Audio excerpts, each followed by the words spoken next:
Eklavya એકેડેમીના online platform પર તમામ જમકુડા અને જમકુડીઓનું હાર્દિક સ્વાગત છે।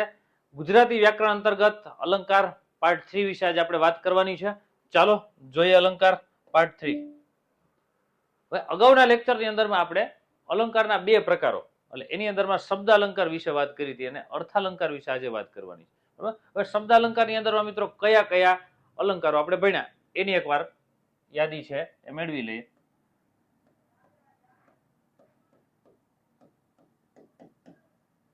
શબ્દ અલંકારની અંદરમાં સૌથી પહેલા આપણે ભણ્યા વર્ણ સગાઈ અને વર્ણાનુપ્રાસ અલંકાર, પછી આપણે ભણ્યા યમક, ત્યાર પછી શબ્દાનુપ્રાસ,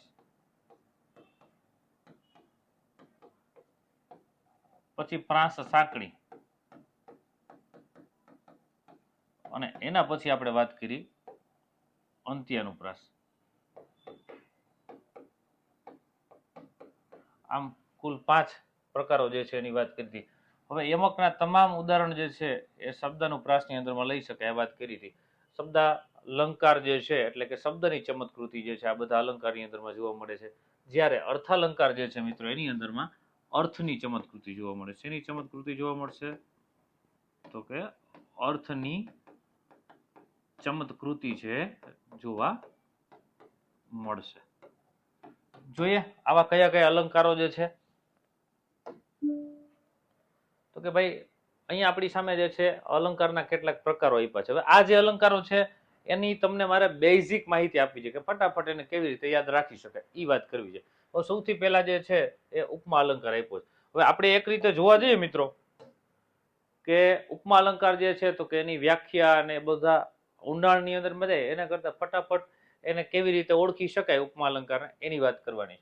તો કે ઉપમા અલંકાર છે તો એની અંદરમાં વાચક શબ્દો હોય, તો આમાં કયા કયા વાચક શબ્દો આવે તો કે જેવું, જેવો, જેવા, સરીખા, સરખા, આવા અનેક વાચક શબ્દો જે આપવામાં આવે અને એના આધારે વાક્યમાંથી આપણે છે શું ગોતી શકીએ તો કે ઉપમા અલંકાર જે છે શોધી શકીએ છીએ। ત્યાર પછી માલોપમા અલંકાર છે। આની અંદરમાં શું હોય તો કે માલોપમા અલંકાર જે છે એની અંદરમાં આપણે વાત કરી હતી કે માલોપમા અલંકાર છે એની અંદરમાં એક ઉપમેય અને બે ઉપમાન હોય। શું હોય? એક ઉપમેય અને બે ઉપમાન। ઈ કેવી રીતે? બરાબર, આપણે ઉપમેય શું હતું ઉદાહરણની અંદરમાં તો કે દમયંતીનું જે મુખ છે, દમયંતીનું મુખ, બરાબર, તો દમયંતીનું મુખ જે છે એ ઉપમેય હતું, તો ઉપમાન શું હતું ભાઈ તો કે ચંદ્ર હતું। બરાબર, તો આવી રીતે એક ચંદ્ર અહીંયા આપ્યો છે, બરાબર, તો અહીંયા ચંદ્ર અને સૂર્ય, બરાબર, ટૂંકમાં આવી રીતે એની સાથે બે સરખામણી કરી હોય તો એને શું કહેવાય તો કે દમયંતીનું મુખ ચંદ્ર જેવું સુંદર છે એમ કહેતા હતા અને સૂર્ય જેવું તેજસ્વી છે, તો આ બે શું છે એ ઉપમાન છે। એટલે માલોપમા અલંકાર જે છે, મલોપમા નહીં પણ માલોપમા આ અલંકાર જે છે એની અંદરમાં શું આવશે તો કે એક ઉપમેય અને બે ઉપમાનો હોય ત્યારે માલોપમા અલંકાર છે બનતો હોય છે। ત્યાર પછી જે છે એ રૂપક અલંકાર છે। કયો અલંકાર છે ભાઈ? રૂપક અલંકારની વાત કરવાની। રૂપક અલંકારની અંદરમાં શું હોય સાહેબ તો કે શબ્દ છે ને શબ્દનો થ્રો હોય। શું હોય? શબ્દનો થ્રો હોય। હવે ઈ ખાસ પકડવાનું, બરાબર, એની અંદરમાં ઉપમેય અને ઉપમાન એકરૂપ છે એવું દર્શાવવામાં આવે છે, બરાબર, ઉપમેય જ ઉપમાન છે એવું નહીં, એક રૂપ છે એવા હોઈ શકે સરખા એવું દર્શાવવામાં આવે છે। એટલે દાખલા તરીકે ઉદાહરણ આપણે જોઈએ તો કે બપોર એક શિકારી કૂતરું છે। શું છે ભાઈ? બપોર એક શિકારી કૂતરું છે। હવે અહીંયા શું કીધું છે તો કે બપોર, હવે બપોર જે છે એને કોની હારે સરખાવ્યું તો કે ભાઈ શિકારી કૂતરું, એટલે બપોર બરાબર શું થશે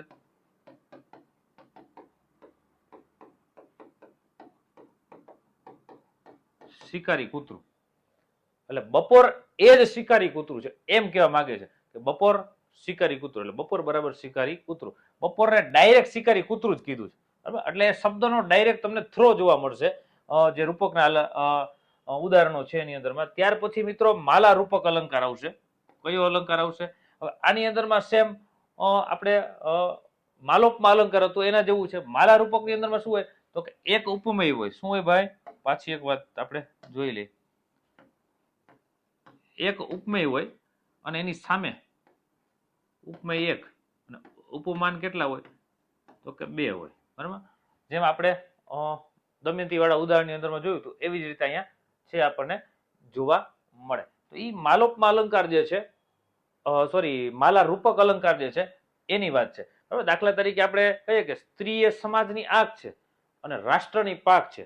તો સ્ત્રી બરાબર સમાજની આંખ અને બીજું શું છે ઉપમાન? તો કે રાષ્ટ્રની પાંખ અને સમાજની આંખ. આ રીતે 2 ઉપમાન જે છે અહીંયા આપવામાં આવે છે. ત્યાર પછી ઉત્પ્રેક્ષા અલંકાર. મિત્રો ઉત્પ્રેક્ષા અલંકાર જે છે એને યાદ રાખવા માટે કેટલાક જે શબ્દો છે સૂચક શબ્દો, તો કે જાણે, રખે, શકે. બરાબર? જાણે, રખે, શકે આ બધા જે છે ને એ સંભાવના દર્શક શબ્દો છે. એના આધારે આપણને ખબર પડી જાય. 99.99% તમને ઉત્પ્રેક્ષાની અંદરમાં જાણે વાળું જ ઉદાહરણ જોવા મળશે પરીક્ષાની અંદરમાં. બરાબર? તો જાણે, રખે, શકે જે છે એ સંભાવના દર્શાવે છે એટલે એના આધારે ઉત્પ્રેક્ષા અલંકાર જે છે એ શોધી શકાય. બરાબર? બીજી એક વાત કહું ને તમને, તો ઉપમા અલંકાર અને ઉત્પ્રેક્ષા અલંકાર. બરાબર? આ સિવાયનું જે આવે, બરાબર, આ સિવાયનો, આ 2 સિવાયના જે શબ્દો આવે તો એ આપણા માટે કયો અલંકાર બની શકે? તો કે રૂપક અલંકાર બની શકે. પાછી એક આની એક રૂપક અલંકારની બીજી વિશેષતા છે કે એમાં સાધારણ ધર્મ જેવું કશું હોતું નથી. બરાબર? ત્યાર પછી આગળ જોઈએ વ્યતિરેક અલંકાર. બરાબર? અહીંયા છે ને વ્યતિરેક એટલે શું? તો કે સરખામણી કરી હોય પણ અતિરેક કર્યું હોય. શું કર્યું હોય ભાઈ? સરખામણીમાં અતિરેક કરવામાં આવતો હોય. સરખામણી તો હોવી જોઈએ પણ એની અંદરમાં શું હોય? તો કે અતિરેક. બરાબર? કે હલકા તો પારેવાની પાકથી અને મહાદેવથી મોટાજી, આવું એક ઉદાહરણ છે. બરાબર? તો હલકા પારેવાની પાકથી આમ ગણો તો કે મહાદેવથી મોટા, એવું બની શકે કોઈ? તો અતિરેક થઈ ગયો ભાઈ. બીજું એક ઉદાહરણ તમને યાદ અપાવું કે સુદામાના વૈભવ આગળ કુબેર તે કોણ માત્ર. બરાબર? સુદામા જે છે એના વૈભવ પાસે કુબેરની કોઈ ઓકાત નથી. આવું બની શકે? કુબેર તો સાહેબ ધનનો દેવતા છે અને સુદામા જે છે એ સુદામા છે સાહેબ, દરિદ્ર છે. તો એની પાસે ખાવા ધાન પણ નથી અને વા કુબેરનો જે કુબેર છે એ ધનનો માલિક છે, છતાં પણ શું કીધું છે કે સુદામાના વૈભવ આગળ કુબેર તે કોણ માત્ર. એટલે અહીંયા અતિરેક થઈ ગયો કોઈ વાતનો. બરાબર? એ ખાસ ધ્યાન રાખજો. ત્યાર પછી જે છે અનન્વય અલંકાર છે. હવે એને યાદ રાખવા માટે તો કે ભાઈ સરખું જોડકું હોય. દાખલા તરીકે ગાંધીજી એટલે ગાંધીજી. બરાબર? આ આખી એની વ્યાખ્યા જોવા જાવ તો આપણને યાદ ન રહે. માતે માં. બરાબર? તો એ અલંકાર જે છે ને કે ભૂરો એટલે ભૂરો. બરાબર? ઈ અલંકાર આપણને ડાયરેક્ટ એવી રીતે જ છે જોવા મળે કે ઈ સરળતાથી આપણે યાદ રાખીએ. એની વ્યાખ્યાની અંદરમાં આપણે પછી ડિટેલમાં વાત કરશું. બરાબર? દાખલા તરીકે અહીંયા શું કીધું છે? માતે માં. બરાબર? તો આવી રીતે મિત્રો શોર્ટકટ એને યાદ રાખી શકાય. બરાબર? હજી ઘણી બધી આની શોર્ટકટ રીતો જે છે પછી અગાઉ આપણે આખો એક વિડીયોનો આખો અલંકારનો વિડીયો જે છે મિત્રો આખો બનાવવાનો છે. આમાં ટોટલી બધા જ અત્યારે પાર્ટની અંદર બનાવે છે, પછી આખો વિડીયો જે છે અલંકારનો આપણે બનાવશું ત્યારે તમને પાછું એની અંદરમાં વિસ્તૃત માહિતીમાં લઈ જશું. બરાબર? ત્યાર પછી આપણે જોઈએ તો કે ભાઈ કયા કયા અલંકારો જે છે અર્થાલંકાર કહેવાય. બરાબર? કે કયા કયા અલંકાર જે અર્થાલંકારની અંદરમાં સમાવિષ્ટ છે એની વાત કરીએ તો કે શ્લેષ અલંકાર છે, પછી વ્યાજ સ્તુતિ અલંકાર છે, સજીવારોપણ અલંકાર છે, દ્રષ્ટાંત છે, અતિશયોક્તિ, અર્થાંતરન્યાસ, વિરોધાભાસ, અભયુક્તિ, બરાબર, અન્યોક્તિ, સ્વભોક્તિ, સસંદેહ, ભ્રાંતિમાન, સહોક્તિ, વિનોક્તિ, વિષમ. હવે બસ કરો સાહેબ. આટલા બધા આપણે ભણીને ક્યાં વિદ્વાન પંડિત બનવાની જરૂર છે? પણ આપણે જેટલા અભ્યાસક્રમમાં આવતા હોય ને સાહેબ એટલા શીખી લેવા જોઈએ. ચાલો જોઈએ આગળ એક એક અલંકારો વિશે વિસ્તૃત માહિતી. સૌથી પહેલા આજે આપણે ઉપમા અલંકારની માહિતી મેળવવાની છે. કોની માહિતી મેળવવાની મિત્રો? ઉપમા અલંકારની માહિતી મેળવવાની છે. ઉપમા અલંકાર એટલે શું? તો ઉપમેયને ઉપમાન સાથે, બરાબર, ઉપમેય જે છે એને ઉપમાન સાથે સરખાવવામાં આવે. શું કરવામાં આવે છે? સરખાવવામાં આવે ત્યારે ઉપમા અલંકાર બને છે. ઉપમેય જે છે એને ઉપમાન સાથે સરખાવવામાં આવે. હવે ઈ પહેલા આપણને ખબર હોવી જોઈએ કે ઉપમેય કોને કહેવાય. પાછું એકવાર તાજું કરાવી દઉં. શરૂઆતમાં વાત કરી હતી આગલા ભાગની અંદરમાં. ઉપમાન કોને કહેવાય? વાચક શબ્દ કોને કહેવાય? અને સાધારણ ધર્મ. આ બાબત છે એની વાત કરી દો ફરી પછી. ઉપમેય એટલે જેની સરખામણી કરવામાં આવે. શું થાય ભાઈ? તો કે જેની સરખામણી. આપણે અહીં કોની સરખામણી કરતા હતા? તો કે દમયંતી જે છે એના મુખની, બરાબર, સરખામણી કરતા. ઉપમાન એટલે જેની સાથે સરખામણી, જેની સાથે સરખામણી. કોની હારે કરતા હતા દમયંતીના મુખની સરખામણી ભાઈ? તો કે ચંદ્ર સાથે કરતા. વાચક શબ્દ એટલે શું? આપણે ઉત્પ્રેક્ષાની અંદરમાં જોયા, ઉપમાની અંદરમાં જોયા, જેવો જેવી, જેવું જેવું, સમાન, સરીખા, પાણા, માફક, પેઠે, તુલ્ય વગેરે ઘણા બધા છે વાચક શબ્દો છે. તો એ વાચક શબ્દ છે એ એના આધારે જે છે આપણને ખ્યાલ આવે. ત્યાર પછી સાધારણ ધર્મ છે, એટલે કે કોઈ એક ગુણ હોય. માની લો કે દમયંતીનું મુખ જે છે, બરાબર, તો એ સુંદરતા જે છે ચંદ્રની સુંદરતા સાથે બેયની એકબીજાની સરખામણી છે, બરાબર. તો એ સાધારણ ધર્મ છે. કોઈ એક સમાન ગુણને ધ્યાનમાં રાખીને સરખામણી કરવામાં આવે તો એને સાધારણ ધર્મ છે કહેવામાં આવે છે. એટલે આ ચારેય બાબતો ખાસ યાદ રાખવા જેવી છે મિત્રો. અને હું જે તમને કહેતો હતો વાચક શબ્દ, અહીંયા આપણી સામે આપ્યા છે સાહેબ, ઢગલાબંધ વાચક શબ્દો છે, બરાબર. જોઈએ હવે આગળ બીજી વાત, ઉપમેય અને ઉપમાન સાથે સરખામણી, એવી વાત આપણે જોઈએ. ત્યાર પછી જુદી જુદી વસ્તુઓ વચ્ચે કોઈ એક ખાસ ગુણ અંગે સરખામણી. શું કીધું છે? ખાસ ગુણ. હમણાં આપણે અગાઉનું દમયંતી વાળું ઉદાહરણ જોયું, એની અંદરમાં ખાસ ગુણ કયો હતો? તો કે ભાઈ સુંદરતા જે છે એનો એ ખાસ ગુણ છે, બરાબર.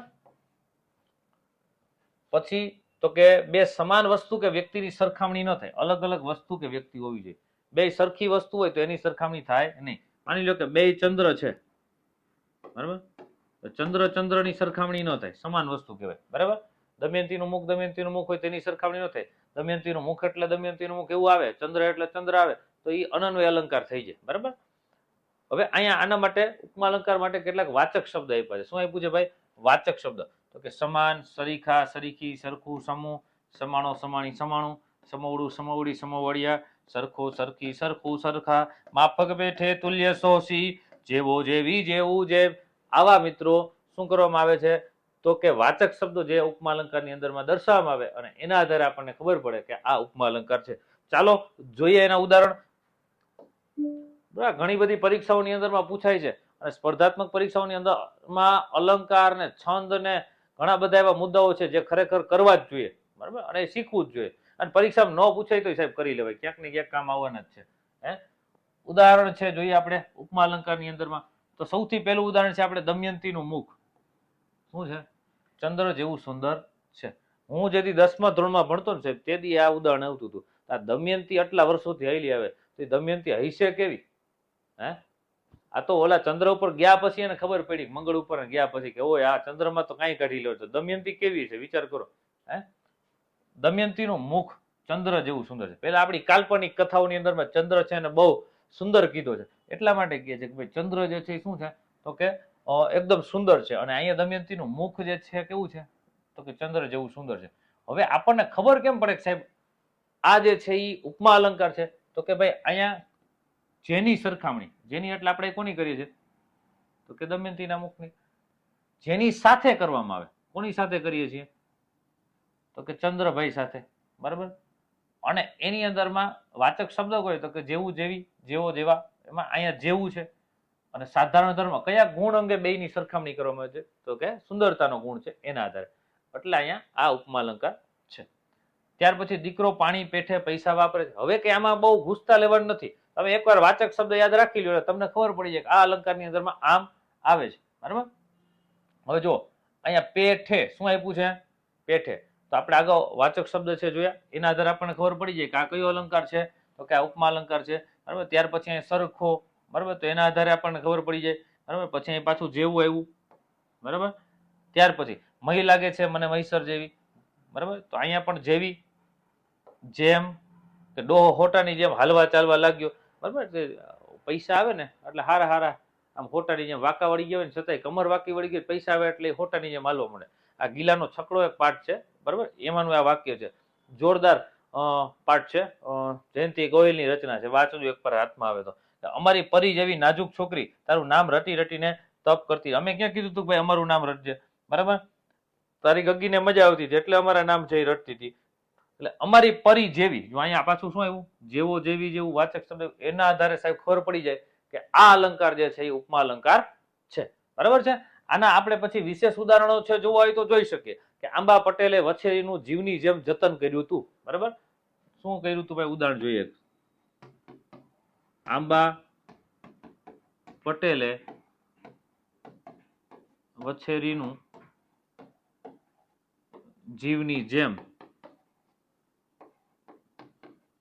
જતન કર્યું હતું. બરાબર. હવે અહીંયા જે છે ને, જો ખાલી જેમ, જેવું, જેવા, જેમ આ શબ્દ આવે એટલે ખબર પડી જાય વાચક શબ્દ કે આ કયું ઉદાહરણ છે, તો કે ઉપમાનું. આના ઉપરથી ખબર પડે. પછી આપણે ઘણા બધા ઉદાહરણ છે કે મારા દીકરાને રેસના ઘોડાની જેમ દોડાવે છે. બરાબર. આપણે ઓલો રેસનો ઘોડો પાઠ છે એની અંદરમાં છે, જોયું છે. ત્યાર પછી ઘણા બધા ઉદાહરણો છે. બરાબર. આપણે આટલા ગણાય, પછી બહુ વિદ્વાન પંડિત બનવાની જરૂર છે નહીં. આટલું સમજાઈ ગયું એટલું ઇનફ છે આપણા માટે. બરાબર.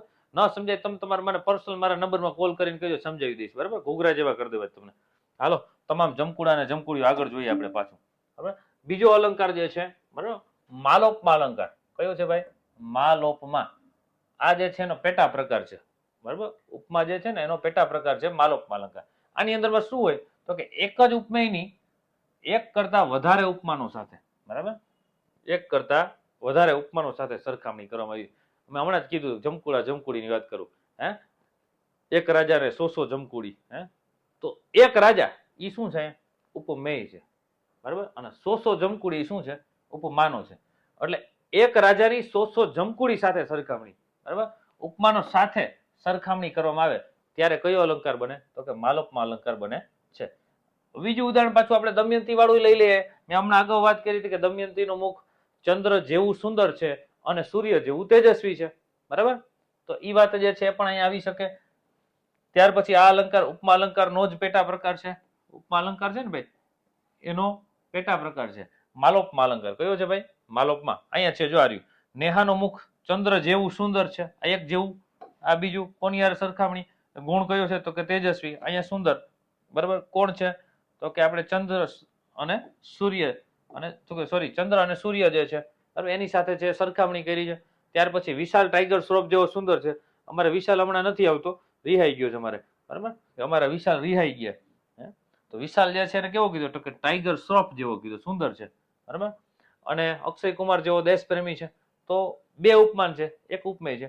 બરાબર. આવી રીતે ઘણા બધા જે છે ઉદાહરણો મળી જાય કે નીતિન સર જે છે એના સંદર્ભમાં આપણે ઉદાહરણ લેવું હોય તો એ પણ આપણે જે છે લઈ શકીએ. બરાબર. કે શું ઉદાહરણ લઈ શકીએ ભાઈ નીતિન સરનું? તો કે નીતિન સરની ભણાવવાની સ્ટાઇલ સર્વપલ્લી રાધાકૃષ્ણન જેવી છે અને બોલવાની સ્ટાઇલ જે છે નરેન્દ્ર મોદી જેવી છે. તો નીતિન સર બરાબર સર્વપલ્લી રાધાકૃષ્ણન, અને જે છે બીજી કોની યારે સરખામણી છે?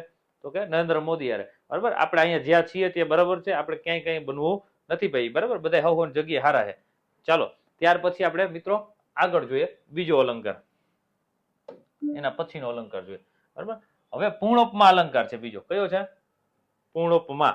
એક જ મિનિટ. પૂર્ણોપમા આવે એ પેલા હજી એક, હા, માલોપમાં આવ્યું ને, હવે પૂર્ણોપમા આવશે. હા, પૂર્ણ પ્લસ ઉપમા, એટલે આમાં પૂર્ણોપમા અલંકાર બને. બરાબર. આ સંધિ જોડો એટલે પૂર્ણ પ્લસ ઉપમા. હવે ઉપમેય, ઉપમાન, સાધારણ ધર્મ અને વાચક શબ્દ આ ચારેય બાબત વાક્યમાં હાજર હોય ને ત્યારે એને કયો અલંકાર કહેવાય? તો કે પૂર્ણોપમા. એટલે એની અંદરમાં ઉપમેય પણ હોવું જોઈએ, ઉપમાન પણ હોવું જોઈએ, વાચક શબ્દ અને સાધારણ ધર્મ. આ ચારેય વસ્તુ તમને જે અલંકારમાં જોવા મળે એને કયો અલંકાર કહેવાય? તો કે પૂર્ણોપમા અલંકાર કહી શકે. બરાબર. એટલે ઉપમા એ કયો છે? પૂર્ણોપમા અલંકાર કહી શકશું આપણે. ત્યાર પછી લુપ્તોપની અંદરમાં ઉમાં પૂર્ણોપમામાં શું હતું હોય? આમાં હોતું નથી. લુપ્તોપમાં એટલે કે લોપ થઈ ગયેલો હોય. લુપ્ત પ્લસ ઉપમા. બરાબર. એટલે લુપ્તોપમાં ઉપમેય, ઉપમાન, સાધારણ ધર્મ અને વાચક શબ્દ એ ચારેય બાબતો વાક્યમાં ગેરહાજર હોય. એટલે આ ચારમાંથી એકય ન હોય તો એ કયો અલંકાર બને? તો કે એ જે છે લુપ્તોપમા અલંકાર બનતો હોય છે. એમાં વધારે પીએચડી કરવું નથી આપણે. બરાબર. ત્યાર પછી આપણે રૂપક અલંકારની મિત્રો વાત કરવી છે. કોની વાત કરવી છે? રૂપક અલંકારની. કે જ્યારે ઉપમેય અને ઉપમાનને એક માની લેવામાં આવે. શું કરવામાં આવે છે? ઉપમેય અને ઉપમાન આ બેને એક રૂપ માની લેવામાં આવે છે. બરાબર. કે દમયંતીનું મુખ જે છે ને એને અને ચંદ્રને એક માની લેવામાં આવે કે બે ભાઈ એમાં કઈ વાત ઘટે નહીં, ભાઈ બે એક રૂપ છે એવું માની લેવામાં આવે. ત્યારે રૂપક અલંકાર બને. પણ એવું હોય નહીં. બંને વચ્ચે શુદ્ધ સાધારણ ધર્મ જેવું હોતું નથી. ખાસ યાદ રાખવાનું, ખાસ યાદ રાખવાનું કે રૂપક અલંકારની અંદરમાં સાધારણ ધર્મ જેવું કશું જ હોતું નથી. એ બાબતને ખાસ યાદ રાખવા જેવી છે. ઉપમેય અને ઉપમાન એક જ છે તેવું બતાવવા માટે રૂપક અલંકાર વપરાય છે. હમણાં આપણે વાત કરી કે દમયંતીનું મુખ અને ચંદ્ર બે એક જ છે એવું દર્શાવવા માટે કયો અલંકાર વપરાય છે? તો કે રૂપક અલંકાર વપરાય છે. પછી તમારા માટે એક રીલ લઈને આવી છે, એક જ ઉદાહરણ અને કયા કયા અલંકાર બને છે એવી પણ એક તમારા માટે રીલ સરસ મજાની આપણે મૂકવાના છે, એટલે ફટાફટ તમને એના આધારે પણ સમજાઈ જશે. અહીંયા છે એ શબ્દનો સીધો થ્રો કરવાનો. આપણે અગાઉ જોયું હતું બપોરને ડાયરેક્ટ શિકારી કૂતરું કહી દીધું, એટલે બપોરે કેવી છે? તો કે શિકારી કૂતરા જેવી છે, બરાબર? એટલે શબ્દનો સીધો થ્રો કરવાનો, જરાય મૂંઝાવાનું નથી. રૂપક અલંકાર આવે એટલે આપણને ખરેખર રેલો આવી જાય ગણાઈને, પણ એવું નથી, આમાં ટેન્શન લેવા જેવું. આપેલ વાક્યમાં શબ્દની સંધિ છૂટી પાડતા વચ્ચે રૂપી શબ્દ આવે. બીજી એક વિશેષતા એવી કીધી કે સંધિની જે આપણે જે છે ને છૂટી પાડીએ સંધિને, બરાબર? તો વચ્ચે કયો શબ્દ આવે? રૂપી શબ્દ આવે તો કયો અલંકાર બને? તો કે રૂપક અલંકાર બને. દાખલા તરીકે અહીંયા સંસાર સાગર કીધું તો કે સંસાર રૂપી સાગર ભાઈ, બરાબર? તો એ સંસાર સાગર એ સંસાર રૂપી સાગર કીધો છે, સંધિ છૂટી પાડતા રૂપી ઉમેરવું પડ્યું આપણે, બરાબર? કલ્પના નેત્ર, કલ્પના રૂપી નેત્ર, તો એ કયો અલંકાર થાય? તો કે એ રૂપક અલંકાર થશે. ત્યાર પછી આગળ જો, બરાબર?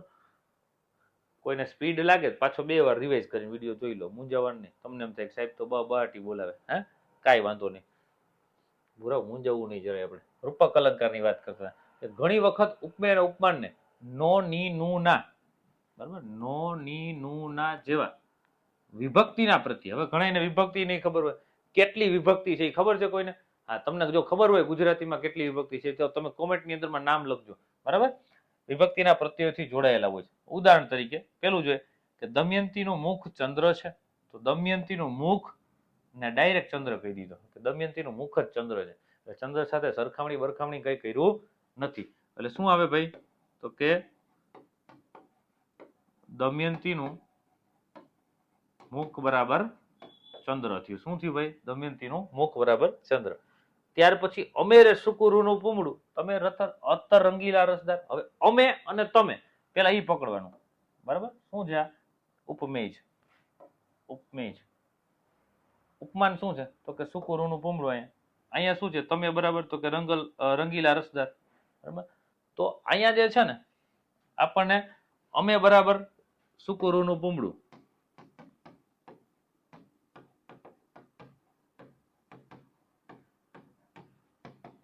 તમે બરાબર રંગીલા રસદાર. આમાં કોની વાત કરી ખબર? ઈશ્વરની વાત છે ભાઈ. યાદ આ પંક્તિ સરસ છે અને આની કવિતા આખી તમે માણો તો મજા આવે એવી છે, બરાબર? એટલે અહીંયા ડાયરેક્ટ શબ્દનો થ્રો છે. અમે બરાબર સુકુરુનું પૂમડું અને તમે બરાબર અત્તર રંગીલા રસદાર. વાહ ભાઈ વાહ. ત્યાર પછી બપોર વાળું ઉદાહરણ આવ્યું પાછું કે બપોર એક શિકારી કૂતરું છે. ઉપમેયને ઉપમાન સાથે એકરૂપ હોય એવું માનવામાં આવે છે. અહીંયા પણ જો બપોર બરાબર શિકારી કૂતરું મળી ગયું આપણને રૂપક અલંકાર. શબ્દનો ડાયરેક્ટ થ્રો છે, બરાબર? એ બપોરને ડાયરેક્ટ શિકારી કૂતરા સાથે સરખાવી દીધી. કઈ થોડુંક તો વિચારવું જોઈએ ને, એમનું કરી નાખે. માલે મીરાને સંસાર સાગર ખારો લાગ્યો, બરાબર? શું લાગ્યું ભાઈ? સંસાર સાગર. સંસાર સાગર એટલે આપણે અગાઉ વાત કરી હતી તો રૂપી લાગે. શું લાગે? છૂટું પાડીએ ને સામાસિક દ્રષ્ટિએ કે આપણે સંધિની દ્રષ્ટિએ છૂટું પાડીએ તો એમાં રૂપી શબ્દ લાગે. સંસાર રૂપી સાગર ખારો લાગ્યો. મીરાને સંસાર રૂપી સાગર ખારો લાગે ને, મીરાબેન આખોથી મોબાઈલ જ કરી રાખે, મૂકતા જ નથી મોબાઈલ, બરાબર? મમ્મીના 2-4 વૈણા ખાય પછી મૂકે, હવે તાઉથી બધું ખારું જ લાગવાનું. એટલે તમને કઈ ભણવામાં ધ્યાન દો ને મોબાઈલ મૂકી દો. વિડીયો લેક્ચર જોઈ લો પાછા, વિડીયો લેક્ચર જોઈને મોબાઈલ મૂકજો, નકર પાછું મારે અઘરું પડે ભાઈ, આટલી મહેનત કરવી. માલા રૂપક અલંકાર, બરાબર? રૂપક જે અલંકાર છે એનો પેટા પ્રકાર છે માલા રૂપક અલંકાર, કે જ્યારે એક જ ઉપમેય હોય. કેટલા ઉપમેય હોય? તો કે એક જ ઉપમેય હોય અને એક કરતા વધુ ઉપમાન સાથે. ઉપમાન કેટલા હોય? એક કરતા વધુ હોય, એની સાથે એક રૂપતા દર્શાવવામાં આવે ત્યારે માલા રૂપક અલંકાર બને છે, બરાબર? ટૂંકમાં રૂપક અલંકાર છે પરંતુ એક કરતા વધુ એકરૂપતા દર્શાવવામાં આવી હોય છે. હવે શું કીધું છે કે માલા રૂપક અલંકારની અંદર ત્યારે ઉપમેય છે ને એક કરતા વધુ ઉપમાન સાથે એને સરખાવવામાં આવે, બરાબર? એ આપણે અગાઉ વાત કરી હતી. જોઈએ એમાં આપણે એક ઉદાહરણ છે અહીંયા આપ્યું છે. સ્ત્રીઓ સમાજની આંખ છે. શું છે? સ્ત્રીઓ સમાજની આંખ છે અને રાષ્ટ્રની પાંખ છે. તો સ્ત્રી છે ને એક ઉપમેય છે અને ઉપમાન કેટલા છે? તો કે સમાજની આંખ અને રાષ્ટ્રની પાંખ. હવે અહીંયા જે છે ને જેઠાલાલ છે. કોણ છે? જેઠાલાલ. આ જેઠાલાલ જે છે ને, બરાબર, એના વિશે તો કે ભાઈ ભૂરો અને ચંપક ચોટલી આપણો. ચંપક એને બાપાનું નથી કહેતા હો, જેઠા ગળાનું. બરાબર. જેઠાલાલની આ બે સાથે, બે ઉપમાનો સાથે કંઈક ને કંઈક આધારે સરખામણી કરવામાં આવે ત્યારે શું થાય તો કે એ મારા રૂપક અલંકાર છે બને છે. પછી આગળ જોઈએ કે દમયંતીનું મુખ ચંદ્ર છે અને તેજમાં સૂર્ય છે. બરાબર, ચંદ્ર છે અને પાછું કેવું છે, તેજની અંદરમાં સૂર્ય છે. બરાબર, તો આવી રીતે એકરૂપતા જે છે દર્શાવવામાં આવે. બરાબર, અહીંયા જે છે એ જેઠાલાલ અને ભૂરો અને ચંપક ત્રણ એકરૂપ બને નહીં એવું, પણ અહીંયા આપણે લગાડવાનું છે. એટલે તમને ખાલી એવા નામ લે તો ખાલી સમજાય, બાકી એમાં કઈ બીજું ચિંતા નથી કરવાની આપણે. બરાબર, અને માલા રૂપક તમારે ક્યાંય પૂછાવાનું નથી. બરાબર, બને ત્યાં સુધી આ તો આવે એટલે તમને ભણાવીએ, તમને એમ થાય કંઈક નવું મળ્યું. બરાબર, અને અમને એમ થાય કંઈક નવું ભણાયું. બરાબર છે ભાઈ, ચાલો. ત્યાર પછી જે ઉત્પ્રેક્ષ અલંકાર જે છે મિત્રો, એની આપણે આના પછીના ભાગની અંદરમાં વાત કરશું. એટલે કે અલંકાર પાર્ટ 4 જ્યારે ભણાવશું ત્યારે એની અંદરમાં આની વિશેષ ચર્ચા છે આપણે કરશું.